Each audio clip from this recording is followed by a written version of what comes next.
The one constant through all the years, Ray, has been baseball. Little roller up along first. Behind the bag. It gets through Buckner. Here comes Knight, and the Mets win. Now the 2-1. Line drive to the base. Just as the score of the tying run. Green to the plate. And he is safe. Safe at the plate. The Braves go to the World Series.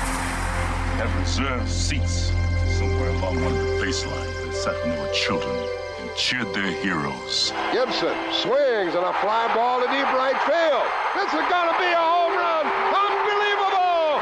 A 3-run home run for Bucky Dent. The Yankees now lead by a score of 3-2. Ladies and gentlemen, Mazeroski has hit a 1-0 pitch over the left field fence at Forbes Field to win the 1960 World Series. They'll arrive at your door as innocent as children, longing for the past. The Pope arrived at Yankee Stadium. As one enthusiastic announcer put it, he is standing on second base. Reggie Jackson. Long drive right field. It is goodbye. Big World Series for Reggie Jackson. The Blue Jays are World Series champions as Joe Carter hits a 3-run home run. Racker throws. There's a left back. It's going to be, I believe, the Giants from the pennant. The Giants from the pennant. The Giants from the pennant. The 0-1 pitch. A liner off Nagy's glove into center field. The Florida Marlins have won the World Series. The memories will be so thick that I can brush them away from their faces. The 1-0 delivery to Fisk. He swings, long drive, left field. If it stays fair, it's gone. Home run! The Red Sox win. And the series is... Lolich fires, ball is hit high in the air. This should be the series. Freehand waving everybody away in foul territory. Detroit wins. Here's the pitch to Willie. There's a liner straight to Richardson. The ball game is over and the World Series is over. Willie McCovey hit it like a bullet. A line drive right Baseball to mark the time. The Oakland A's take. I'll tell you what, we're having an earth. Good evening, ladies and gentlemen, and welcome to Candlestick Park for Game 3 of the 1989 World Series. It's been erased like a blackboard, rebuilt and erased again. Frank Robinson, the right-hand batter. Long drive to left field. Way back. Gets hit back. Base hit loaded, 1 out. Pena in a chance. The Twins are going to win the World Series. The Twins have won it. Ozzie with 1 out. Smith corks one into right down the line. It may go. Go crazy, folks. Go crazy. It's a home run. And the Willie Mays just brought this crowd to its feet with a catch, which must have been an optical illusion to a lot of people. This field, this game, is a part of our past, Ray. It reminds us of all that once was good, and it could be again.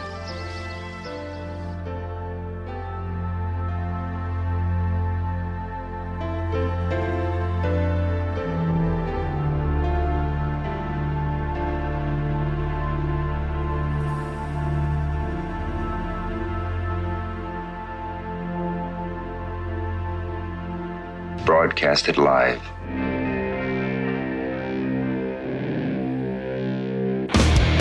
Hey! Who wants to have some fun? There are balls coming from all over the place. Left field, center field, right field. See, this is the kind of thing, quite honestly, right now, that makes you want to see the Chicago Cubs team lose.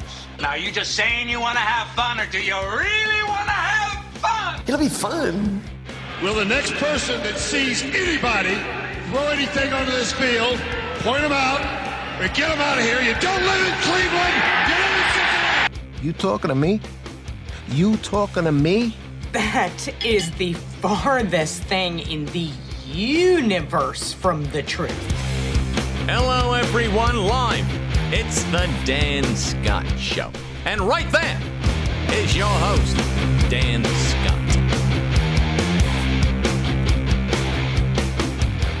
All right, well, good morning, everybody, and welcome to the Monday edition of the program. I am indeed Dan Scott. Good to have you with us as we kick off another week. It's going to be a busy, busy week here in the city of Greenville. If you're a college baseball fan and you're not venturing out elsewhere for a college baseball tournament, then this would be a great destination for you, because beginning tomorrow morning with the play-in game and then the full tournament on Wednesday, it's the Southern Conference Baseball Tournament coming to Fluor Field at the West End in downtown Greenville. And not to be confused with the trend that is taking place in some of the larger conferences where you have round-robin style formats, pool play, and then the two teams with the best records inside their own pool meet for a single-game championship. The Southern Conference Tournament is a full-fledged, old-fashioned, double-elimination tournament with the winner claiming what will likely be the league's only spot in the NCAA tournament field when the regionals are announced this coming Sunday. So the drama of that kind of tournament can only be fully witnessed by being in attendance. And we look forward to being there this week as the Paladins will open up as the number 7 seed against Samford at 4 o'clock on Wednesday, and seeing how far they can go. I actually think the Paladins got a favorable draw out of this, and I'll explain why coming up as we go a little bit later on in the program. At some juncture in the show, if all goes according to plan, and we don't know exactly when, Brett Harker will join us via phone. He can't be here, and we don't know exactly when he'll be calling in because he's on a teleconference with all the Southern Conference coaches as we speak. It started right at the top of the 10 o'clock hour. So however long that takes, if it's done inside the hour, we'll get him on for a period of time and talk about what was definitely a frustrating weekend, a weekend in which the Paladins didn't lose any games, but they didn't win any either, chiefly because they couldn't play. And we'll talk about that with and without Brett coming up in just a bit. In any event, hope that your weekend is or was a good one despite the weather. And the forecast, quite honestly, for this coming week, it seems to indicate that we are going to be dodging rain at the Southern Conference Tournament for a good portion of the week, especially as it gets into the later days this week. We'll talk about that a little bit coming up as well, and hopefully we'll be able to get everything in and do what we're supposed to do. But I hope your weekend was good. And we will try to get you off to a good start here on the show. Our mantra here on a daily basis is if you're having a good day, we don't want to do anything to mess it up. And if you're not, then we'll try to do something to lift your spirits a little bit, with the end game goal always being to learn something we did not know by the time the show is done. And normally, as I say, that starts right here in the host seat. Good show, we think, lined up for you today. We mentioned Brett will be here in a moment. We're going to give you an update on the current status of the Furman women's golf program. They have advanced to the second half of the NCAA championships, if you will. The field has been cut. The Paladins have survived that cut, and medal play begins today. More about that coming up in just a bit.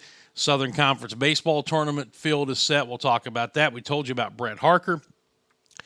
And then beyond Furman, you don't hear me talk a lot of golf, but something happened here in Greenville this week that is just a little bit mind-blowing. And when you hear the circumstances under which it happened, it will make it even that much more of an entertaining story. But a crazy story, an incredible scorecard coming out of the BMW charity that was played here in Greenville at 3 courses, including the Furman course over the weekend.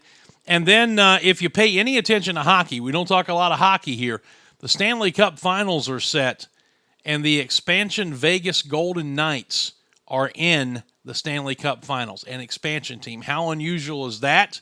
Well, we'll talk about that if time allows a little bit later on as well. As always, the show is brought to you by our friends at the Atlanta Bread Company, the location just right down the road from campus here in Cherrydale Point. That's not Atlanta Bread Company. That is the Atlanta Bread Company.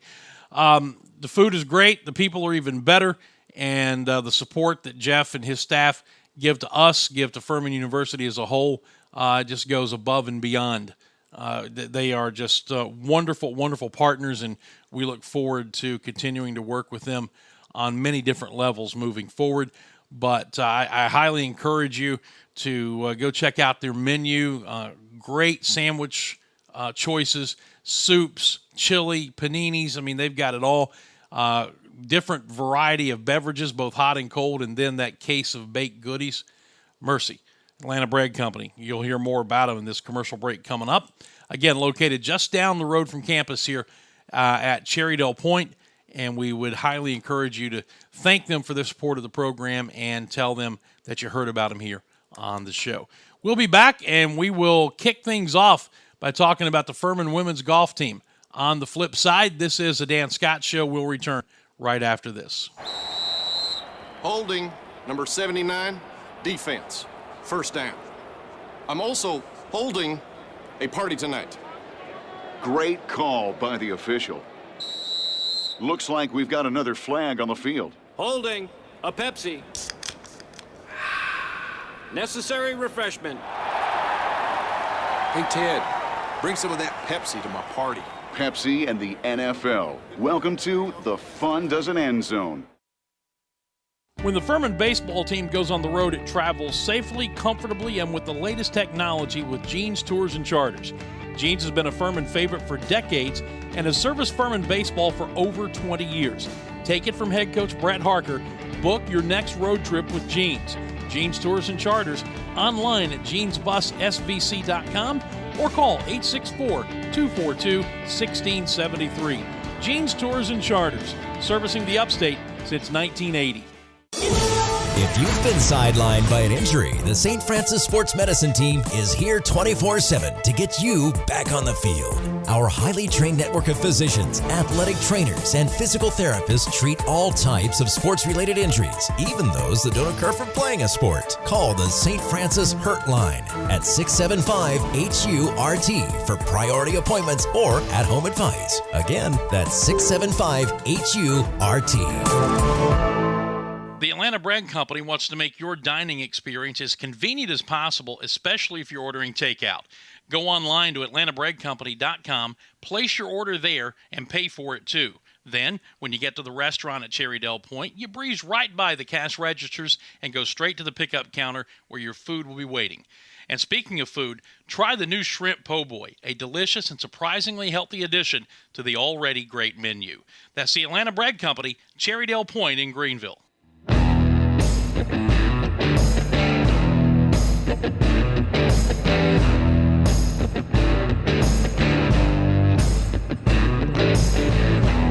All right, welcome back to the show as we continue on this Monday edition of the program. I am your host, Dan Scott. Just a word about Ridge Media. They are the folks who are taking care of the Dan Scott Show website that is in the formative stages and will be coming to you very, very soon. A one-stop shop based in Greenville. They also have an office in Charleston, by the way.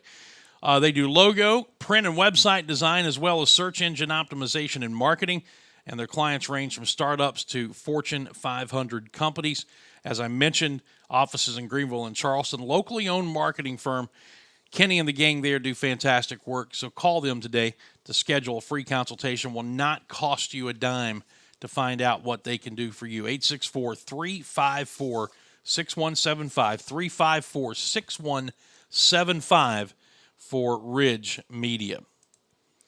All right, let's talk a little bit about this women's golf team. First of all, let's take a look here at the young ladies who've been representing Furman and doing so very well. You see the group there, the tournament being played at Carson Creek Golf Club in Stillwater, Oklahoma. The ladies finished 12th after the first 3 rounds, which means they made the cut. The top 15 teams advanced out of the 24-team field following the first 3 rounds. And so they will begin medal play today, and they will be around for the final 3 rounds, which will also include the 8 teams that will advance to the match play championship. The Paladins shot a third round 6 over 294 to maintain 12th place. They are 8 shots from the 8th place team, Kent State, for the final match play qualifying position. The teams between them are Arkansas, Baylor, and Florida State. So they've got a little bit of work to do. But if you know how these tournaments work and the number of players on the field, they can make up those 8 shots fairly easily if they go out and play well. Alabama right now leads the overall tournament going into the final round. They took that from UCLA. Tide shot a 4-under round yesterday, while UCLA struggled to finish at 9 over and fell out of the lead. Alice Chin is the top Lady Paladin. She shot a third round even par 72, and right now is in 17th place overall individually at this NCAA championship finale. They are teeing off. Let me check this before we take that picture down. They are teeing off today at 1:20 Furman time, and that's 12:20 Central Time out in Stillwater, Oklahoma. And you can follow that online here at Furman, followed by Twitter. You can find out all the information by going to FurmanPaladins.com, and you will see how to follow that tournament live as it happens. But Jeff Hull's team having another fantastic season, making the cut at the NCAA championships. And remember, folks, this is the 7th-ranked team in the country. That's how good this Furman women's golf team is, and they get a chance to further put that on display in the final rounds over the next 3 days out in Stillwater. So we'll keep you posted on that. Maybe get a chance to talk to Jeff Hull before it's all said and done. But at the very least, we'll continue with the daily updates as they are warranted. And again, you can follow as it goes along. Follow the women's golf Twitter feed. Go to FurmanPaladins.com to the women's golf page, and all the info there of how you can follow it shot by shot. You can find it right there. So that is one little piece of business that we wanted to talk about. The other, of course, is the field set for the Southern Conference baseball tournament. And I mentioned it was a frustrating week for Brett Harker. It was a frustrating week for everybody. Frustrating week for the broadcaster, frustrating weekend for the game ops people, because we showed up every day as if we were going to play and went about our business. And actually on Thursday even got the pregame show on the air. And we're rolling toward a first pitch when a rain cell hovered over the field. They had to put the tarp back on, and eventually so much rain fell that the outfield would not drain properly, and that was the problem all weekend long. You know, the infield is covered by the tarp. It was fine, but it was the outfield that was the issue, and there were points where you could see standing water in places, and then there were some times if you're standing back, you can't see standing water. And I know I saw some folks post online, well, why aren't they playing? The field didn't look that bad. There were some, good stretches of weather, some windows they could have gotten it in. Well, Brett Harker posted a video on Saturday after the final game was called. And if you looked out in the outfield just with the naked eye, you really didn't see from a distance any standing water. But what he showed as he walked that outfield was water basically every step he took coming up and covering his shoe tops. And both coaches agreed that it was just an unplayable situation, not only because of the amount of water out there, but the fact that amount of water would render it a safety hazard for the players. And look, Greensboro wanted to play this series desperately. They wanted to get as many games in this weekend as they could because, they're the number one seed going into this thing, and if you go by expectations, they're expected to win the tournament for the second consecutive year. However, if they don't, they want to put together a resume good enough that would challenge for an at-large bid. And one of the unwritten milestones that you reach to get into that category, into that conversation, is getting to 40 wins in the regular season. Well, they came in with 37 and an RPI of 57 at the beginning of what was supposed to be that 3-game series. So they were hoping beyond hope that we could get all 3 games in. They wanted to win all 3, get to 40 going into the conference tournament, add more wins there, and then should something happen that they got upset, say in the championship round on Sunday, then the resume Link Jarrett and company hoped would be good enough to get them an at-large bid. And that's, that's all you have in this league beyond the team that wins the championship and gets the automatic bid is hope. There are no guarantees. It used to be in this league when Brett Harker was playing at the College of Charleston and Charleston was in the Southern Conference, 2 or 3 teams getting into the regional field was not uncommon. Now it's become almost like basketball, where really the only real hope is the team that wins the conference tournament gets in, unless somebody comes up with just an incredible resume. And Greensboro was hoping to get itself into that conversation. Where the Spartans hurt themselves was by losing some midweek games that were very winnable.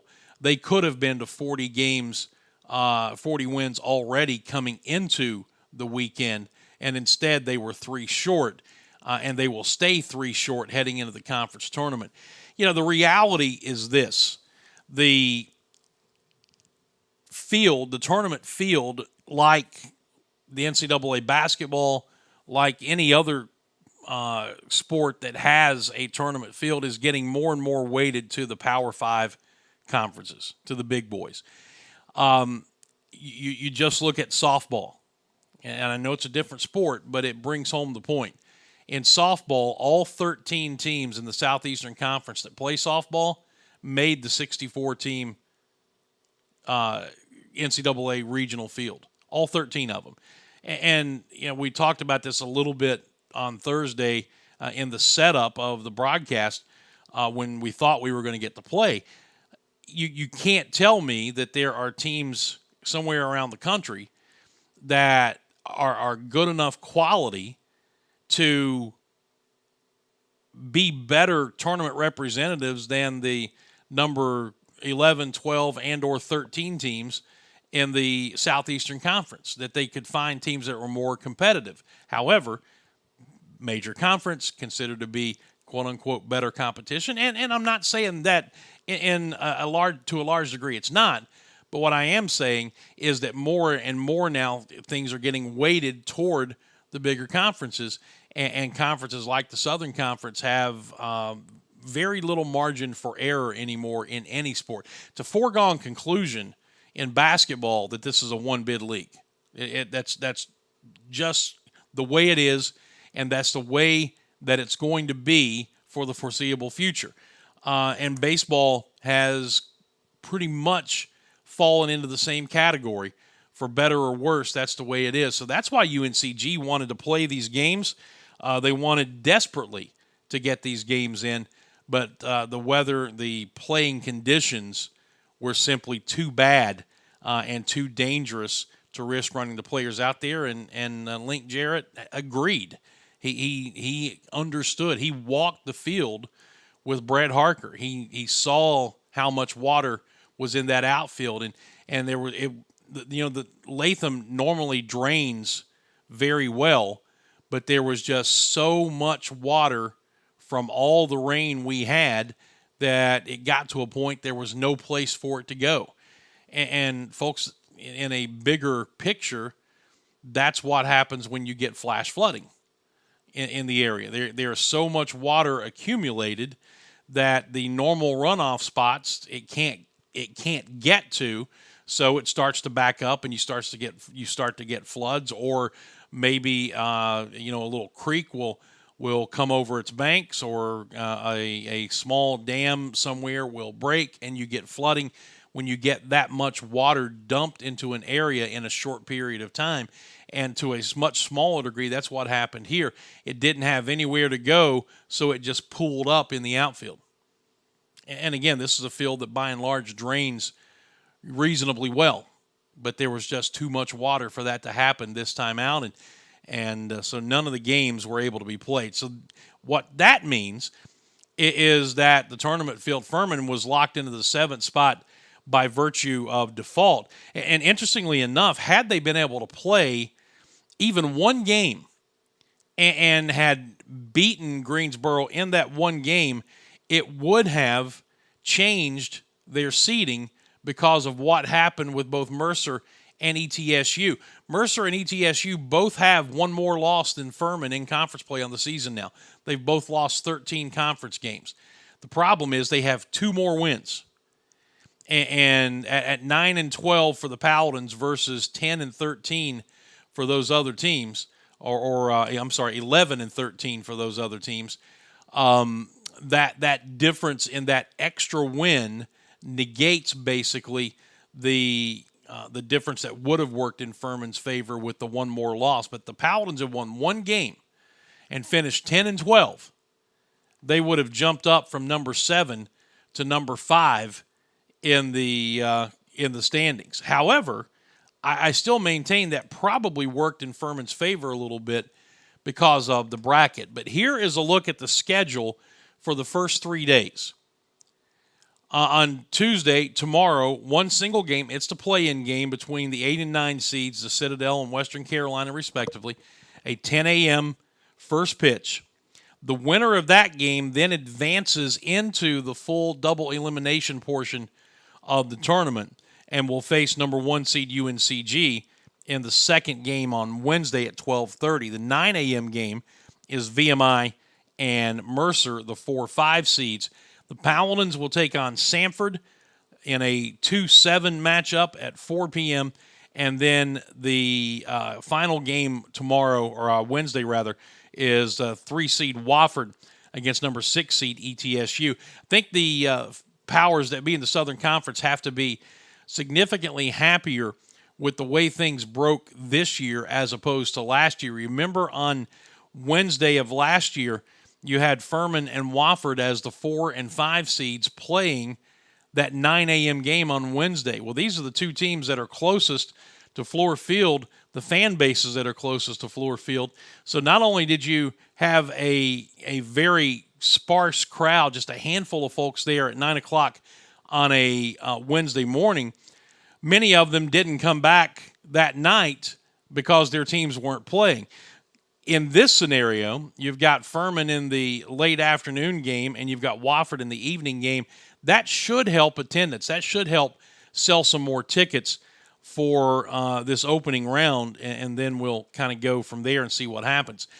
If Furman knocks off Samford, you see how this plays out. Game number 9 is where the winner of that game goes, and that's the 7:30 game on Thursday night. Again, the quote-unquote primetime game. If you lose that game on Wednesday, then you go to the 12:30 game on Thursday in an elimination matchup with the loser of Game 2, which is VMI and Mercer. So the difference, obviously, is playing at noon, playing at 7:30 in the quote-unquote primetime spot, and being in the loser's bracket versus the winner's bracket, if you want to go ahead and completely state the obvious here. But I think this shakes out well for the Paladins for a couple of reasons. Number one, 2 of the 3 games with Samford were nail-biters. The third one kind of got away a little bit on Sunday. And Samford did sweep the series, but they were all very, very good games. The first 2 especially were extremely close. And the Paladins did not have Grant Sherman, if memory serves, in that series. And that was, I think, something that will be an advantage. Grant will get the ball in game one. And going back to a year ago, if you recall that doubleheader that we played on Saturday down in Birmingham, Grant Sherman and Will Gaddis threw back-to-back complete games in both ends of that doubleheader. So Grant's got a history of success against this team. Sanford is not a great offensive team. The one thing they are very, very good at, bordering on great, is pitching. They are going to pitch it well, and they have one of the two best hammers out of the bullpen in this league, and really three if you want to throw Andrew Wentz from UNCG in there. But for my money, the two best out of the bullpen in this league are Robert Broom at Mercer and Wyatt Burns at Sanford. And Burns had himself quite the series against the Paladins in the first meeting between these teams. So we'll see how it plays out. Grant Sherman will get the ball on Wednesday in the 4 o'clock game against Sanford. And, of course, we'll have the broadcast for you here on all of our normal outlets, and we hope on Fox Sports 1440 as well. We'll let you know about that coming up soon. So that's a look at the tournament field for the first 3 days, and we'll take a break right now and come back, still hoping to catch up with Brett Harker before the day is up. This is the Dan Scott Show, and we'll return in just a moment, right after my iPad comes up and you hear this. Hey, Furman fans, it's baseball season. Here at Ingles, we know that as you root for the home team, sometimes you want more than just peanuts and Cracker Jack. And while we do deliver on your favorite ballpark classics, we're proud to offer a packed lineup of everything you need to make your next meal a home run. Ingles, a proud sponsor of Furman Baseball and the official grocery store of Furman Athletics. Go Dins! Life's healthier when you're backed by a Greenville Health System primary care doctor. Because then, the doctor that has your back is backed by the more than 1,000 physicians and specialists at the region's leading health system, all working together to bring you the right care in the right place at the right time. Great health starts with a GHS primary care doctor, and there are more than 200 of them conveniently located throughout the upstate, ready to see you. Find yours today at ghs.org/mydoctor. Zaxby's food has always brought people together. Catering to the big moments, the little wins, the long talks, and the quick getaways. Because food this inviting is bound to add a lot of flavor to your life. Introducing the Zax Pack. Served with chicken fingers, sides, Texas toast, and iced tea. Pick one up for dinner or your next event. Friends, family, flavor. Zaxby's. Indescribably good. I was surprised recently when I learned that Americans spend $80 billion a year on illegal sports gambling. Sure, that's spread out over millions of gamblers, but still it makes you wonder where that money's coming from. Unfortunately, too often it's coming from money that was intended to buy groceries, pay the mortgage, or even put children through college. If gambling's had a negative impact on your life, call the SC Gambling Hotline toll-free at 877-452-5155. Help is confidential and available 24 hours a day. A message from the South Carolina Department of Alcohol and Other Drug Abuse Services.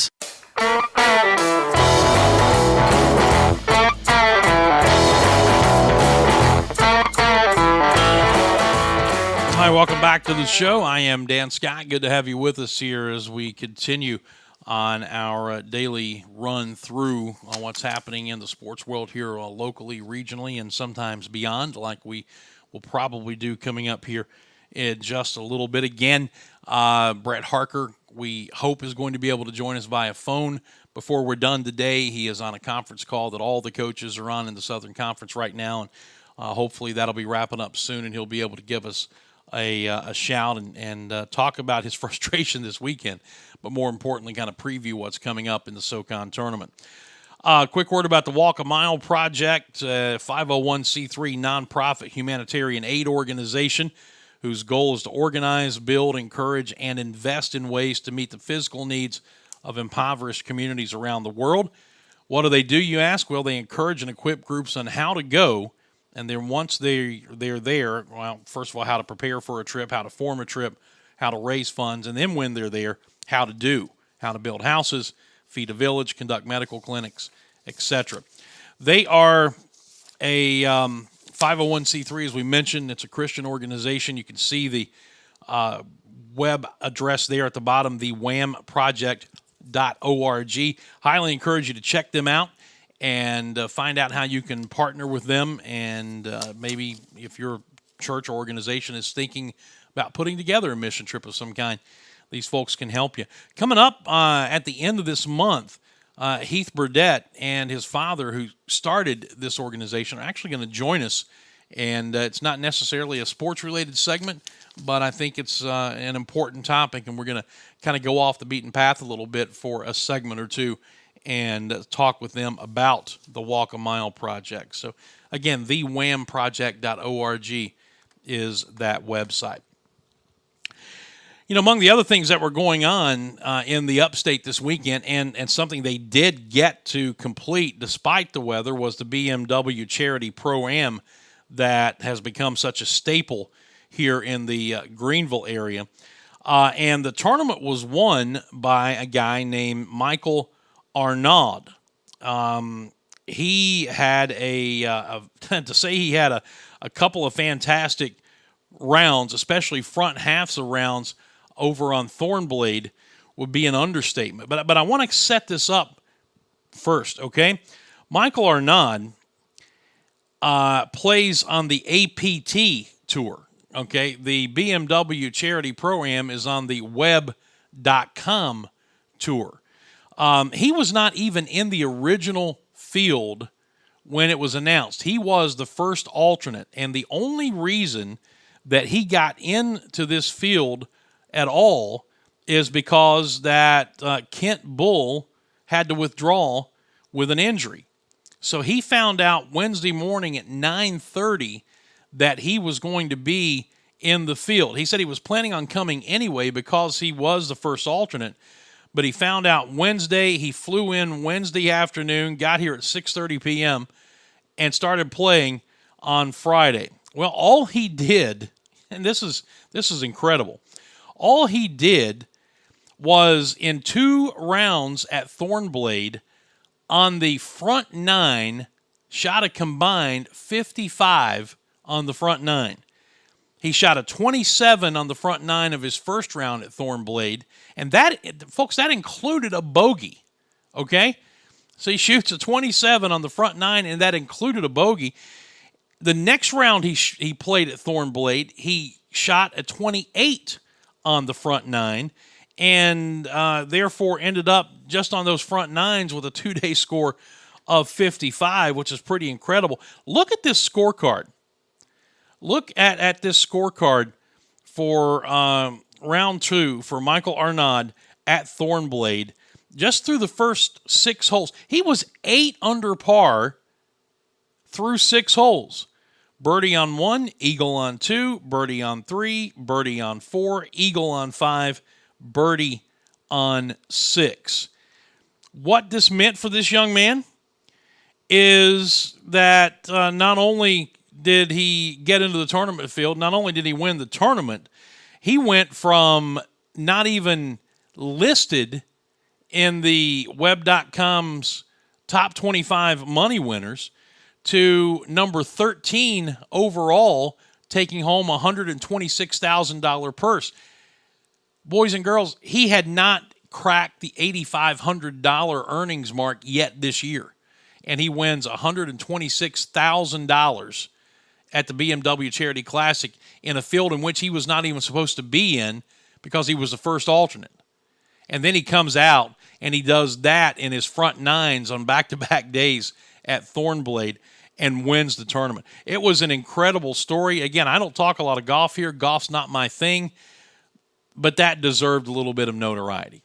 So good for him, good for Michael Arnaud. And that alone, because the top 25 money winners get to play on the PGA Tour next year, that win alone likely will be enough to get him to the PGA tournament or PGA Tour in 2019. So congratulations to Michael Arnaud and he did it right here in Greenville. All right, we've got to take a break. When we come back, Brett Harker will join us on the other side. Just wrapped up his conference call. We'll be back after this on the this is the Dan Scott Show. Got to get my transitions down. It's not the baseball broadcast yet. We'll be back in just a moment. There are a lot of restaurants out there who talk about flavor. But let's be honest, they're all talk. Real flavor takes practice.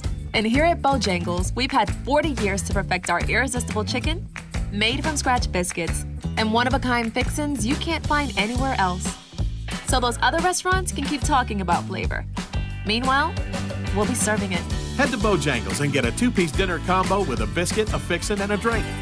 Bojangles, it's Bo time. When you're ready to buy or sell your home, wouldn't you want to work with the leader? Berkshire Hathaway Sedan Joiner Realtors sells more houses than any other company in the upstate.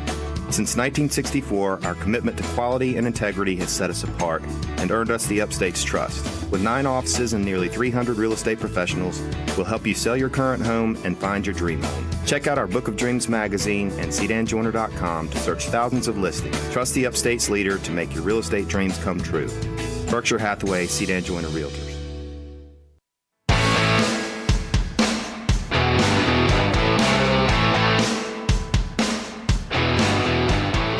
All right, welcome back to the show as we continue here on this Monday edition. I'm Dan Scott. A quick word about my friends at Security Complete. I've been telling you for a couple of months now that I changed. I went from the company that I was with and put the security of my home and my family in the hands of the good folks at Security Complete, and I have not had a single regret in doing so. Took it out of the hands of the big company where there was no personal touch to it, and put it in the hands of a couple of guys who have 40-plus years combined experience in the industry. They also have top-of-the-line technology, and they are not going to lock you into a monthly contract. So you're going to save money coming and going with these guys, and you're going to get better, more personal service when it comes to the security for your home, your business, and most importantly, your family. They're located in Liberty. That's the base, but they service the entire upstate. You see the phone number, 546-0360, 546-0360. They're also on Twitter and on Facebook. That is Security Complete. Please tell them that you heard about them right here on the show. Well, this past weekend of what was supposed to be the final regular season weekend of baseball for the Furman Paladins would have caused our next guest to pull his hair out if he had any. As it was, he spent quite a bit of time pacing up and down and sloshing through Latham Stadium's underwater outfield. Did not get to play any baseball. The frustration level he'll be able to tell us about here in a moment. But today's a new day, and we focus on tournament baseball beginning on Wednesday for the Paladins. Brett Harker, the coach, joins us here. How you doing, man? I'm doing well until I got that little slight comment about my no hair. That's all right. I can live with it. I can deal with that. Well, hey, you know what? You start it most of the time. Hey, Dan, I will tell you, I'm oddly enough walking on a completely super saturated Latham field as we speak, trying to figure out how the heck we're going to get out here and even practice. We got absolutely hammered again last night with another storm. And now my infield looks a whole lot like my outfield. So we got that going for us. Well, consistency. I think in any program, that's Absolutely. what you're looking for is consistency. Hey, Yeah. what can you describe your frustration level this weekend? It's just, being something you don't want to be. And that's trying to, be a weather forecaster that you're dealing with a bunch of information that's about 80% wrong all the time. And it's very, very frustrating trying to figure out how to predict thunderstorms. There's really no prediction to it whatsoever. They just pop up, and, we've always had a joke, it doesn't rain at Furman. Well, it was the exact opposite this weekend. We just couldn't catch a break. There was one point when I was eating at Stack's, and there wasn't a drop in the air, and I get a call from my grounds crew saying that it was absolutely coming down at Latham Stadium. It's been one of those weeks. It's been relentless on our field. And, we're still sloshing around and walking around the outfield as we speak, and it just reminds me of the marsh when you hit a foul ball in Charleston at Citadel Stadium, and it goes back to the marsh. It's just that wet out here. Yeah, and it was an interesting dichotomy this weekend because on the one hand, for Furman, not playing 3 games in a sense could be a help because you got some guys who are a little banged up. You get to rest some pitching, and in theory, it could help you going into the tournament. The flip side of it is UNCG really wanted to and needed to play these games because they're trying to put together a resume that would get them into the NCAAs if they happen to get upset in the tournament coming up this weekend. But I think even Link Jarrett had to admit that because of the way the outfield was, it was just unplayable. Yeah, he did, and as interesting as it was, when we were going into Saturday, the last day there, if we were to take 2 games, there was a potential for us to move from 7th to 4th. So anybody that thinks we didn't want to play, there's just no way. We wanted to get our guys out here for senior day. We wanted to play, possibly move up in the rankings. And more than anything, get out here and knock some rust off. We got rained out on Tuesday and then rained out Thursday, Friday, Saturday. So we haven't been on the field since Sunday at ETSU. Mm-hmm. I understand that, it could have helped us with pitching and stuff, but, man, just our guys getting live at-bats and live ground balls, that's what I'm concerned about. I just wanted to get them out here and not have to knock dust off ourselves the first couple games or first couple innings of the tournament on Wednesday. Yeah, and even had you played one game, the way it worked out, if you played one game and won it, you would have finished 5th because of what happened with ETSU and Mercer. Yeah, it's nuts the way everything like that works out, but it is what it is. There's not much we can control, and me and Link both went into the series saying, man, we'll do anything to play any game, and unfortunately, all the fields around us, North Greenville having an all-turf field where they were hosting a regional. Greenville Drive was at home. We just didn't have any options. And for the first time in a long time, an entire series was banged. And, I drove myself nuts about it. But at the end of the day, there's not much you can do when Mother Nature says you're not going to play. Yeah, there are a lot of things you can control as the head coach of the Furman Paladins. Weather ain't one of them. No, unless you get on the stick and raise enough money to build the Harker Dome. Yeah. That could happen. We're gonna have to have some. We're gonna have to win a lot more games to get that kind of stuff going.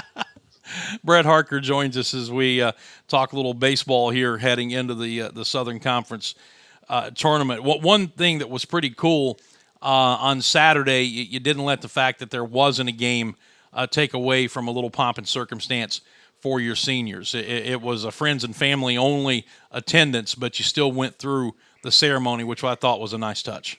Yeah, it was, and it ended up being pretty cool. That we did it right in front of the porch and kind of gave it a good atmosphere, and just tried to do our seniors justice. You're trying to make the most out of situations. I didn't even really know how it was going to go, but it ended up turning out real nice, and it was just a great way to honor the seniors. And of course, we had the banquet at Local Q that night, which I thought was a really nice event as well, and just kind of honor these guys and understand all the sacrifice they go through here and everything they go through to be not only a student athlete here, but excel at both. And it's really impressive what these young men have done. And you don't want that to be overshadowed by some rain. Brett, as we turn our attention now to the opening round matchup with Sanford, people know they swept us in the regular season. 2 of the games were nail biters. And going into the season, obviously finishing 2 games under 500 overall, 3 under 500 in the conference, and getting the 7th seed was not the goal by any stretch of the imagination. However, that's the reality. And having said all that, you kind of look at things right now, and I can see where this might not be as unfavorable for the Paladins as it may look at first glance. No, and, a lot of times you get caught. You have to tell yourself, am I just being optimistic because I'm the head coach of this team, and you just put in so many hours with these guys and you always see the best? And you sit there and say, no, I mean, we got some starting pitching that can get us deep into this tournament. We got Matt Lazaro coming back. Obviously the way the tournament seeded out, we wouldn't have to play the number 1 seed. If UNCG continued to win, we wouldn't have to play them till later on in the tournament. And we got some arms that are rested. So you say all that, and you sit there and say, man, we could be in a worse position than we are right now. That's for sure. The key, obviously, whether you're the number 1 seed or you're the number 8 or 9 seed, is starting pitching and the ability to have your pitchers go deep in games and save your bullpen. We have seen that happen at varying times this season. The addition of a healthy Matt Lazaro coming back obviously is going to help. But his time out, there's always, if you look, or at least if you're lucky, for every curse, there's a blessing. It's the action and equal and opposite reaction. I think Einstein or somebody came up with that. Somebody smart. Yeah, exactly. A lot smarter than me. But it really gave John Michael Bertrand a chance to further evolve his game over this last month, didn't it? It really did. And the kid's pitched his tail off for us. And, he continues to get better. It seems like every outing gets a little bit better. And Jordan Beatson as well. Jordan Beatson stepped in and had some really big starts for us, some conference starts, and showed his ability to go, 5, 6, 7 innings for us. And I just like where we're sitting on. I've never had this many guys have the ability to go, 5+ innings on one team. That being said, we still need to do it, and we still need to do it without them touching home plate a whole bunch. But when you sit there and look at your options that you have, it's just something that even with last year's team, which was a very, very talented team, we didn't have that many guys that had the potential of going that many innings. And that leads to us being a lot more optimistic, a lot more than our record would say. Continuing to visit with Brett Harker as we do a little preview of the Southern Conference Tournament coming up here. Speak to the health of Matt Lazaro and what role right now you're thinking about using him in once the tournament gets underway. So he has been throwing extended bullpens, and his last bullpen this last weekend was really, really good. He looked about as good as I've seen him. So it's just a matter of, how many innings do I think he could go? Is it potential that he would be more first out of the pen? It depends. It depends on how long our starters that we know can go are going right now. And, it could be a thing where if we get deep into the tournament, he's our ace that we have hidden, in our hand. There's just a lot of options that it's just nice to have them. A week ago, we didn't even know if that was going to be a card we could play. And to still have that club, to get that club back in your bag is a good feeling. And the reality is you can have a plan in place and ready to go that you think is going to work. And then once the tournament starts, circumstances can change that at the drop of a hat. You're right. I mean, anytime you're playing a true double elimination and a true tournament, unlike what the ACC does, then you just can't plan out much. You're going to have to play it inning by inning and give yourself the best chance to just got to survive and advance. And obviously the first game is what I think is one of the biggest, if not the biggest game all year, is that first game of the tournament. So you don't get in that loser's bracket. And you'll do anything. If you guys throw the kitchen sink at it to win it, that's what you got to do. And, you can plan all you want, but it's tough to plan when you don't know your opponent, you don't know what time you're playing, and you don't know how long your starting pitch is going to go. It's kind of, you just got to have all your ducks in a row and then use them as you need them. Brett, this season has been marked by inconsistency. We have seen flashes of good. We've seen flashes of not so good. As you and I talked the last time we were on, the final two games of, as it turned out, our regular season against ETSU, coming back after getting just punched in the mouth on Friday night, losing 15-2, winning the next two on the road. I made the comment during the game, tweeted afterwards, and then you and I talked about it, and you agreed that those two games in a very small sample size really, really looked a lot and felt a lot like the way the team was playing at the end of last year. Talk about that, and then do you worry that momentum has been lost because of this extended break? No, I really don't. I think anytime you've won your last couple games, that's going to carry over. I'll tell you, you find out a lot about yourself and your team when you face the adversity we faced this year.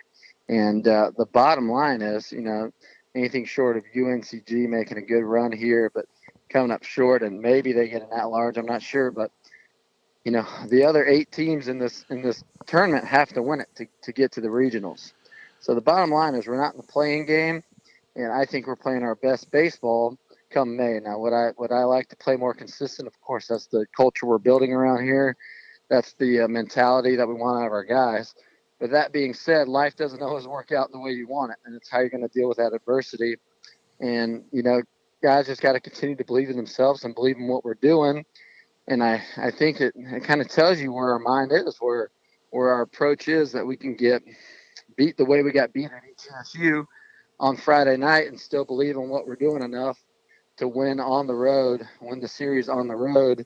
And I just, I spoke of it a couple times. I'm just so proud of our guys and the way they've dealt with this adversity. It'll go much further than just what they do on a baseball field. And boy, what a good ending this would be to make a run here in this tournament. Yeah, no question about it. I want to double back very quickly before we let you go. We talked briefly about John Michael Bertrand a moment ago. This year was the second year that you gave out the Carter Grote Award, named after the former Paladin who graduated last year, and it's an award that basically goes to somebody who just plays the game the way it's supposed to be played in all facets of it. And maybe caught a few people by surprise that it didn't go to position player, but it went to John Michael Bertrand.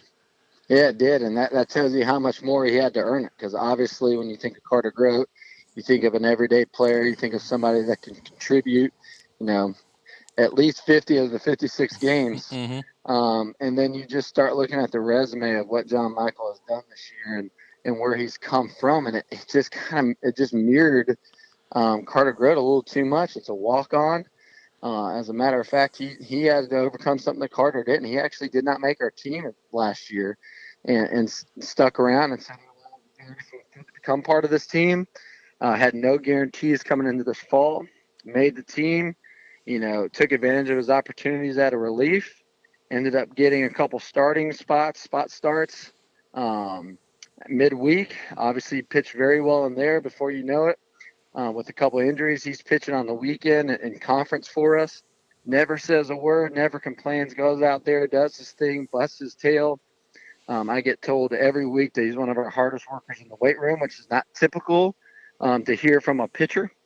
And man, the guy he's got the mentality and the mindset that you need to be a mid-major that can go into places and beat people. And it doesn't matter where you are, what kind of scholarship you're on, you go out there and compete your tail off every day and earn every bit that you get.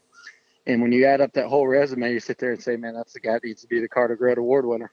Yeah, it was a well-deserved honor. It's been a great story to watch develop. Finally, the opening round game with Sanford on Wednesday at 4 o'clock at Fleur. We mentioned that, of course, they won the series here, swept the series, but the games were close, and if memory serves, they didn't see Grant Sherman, so I don't know how much you want to reveal, but is Grant going to get the ball on Wednesday?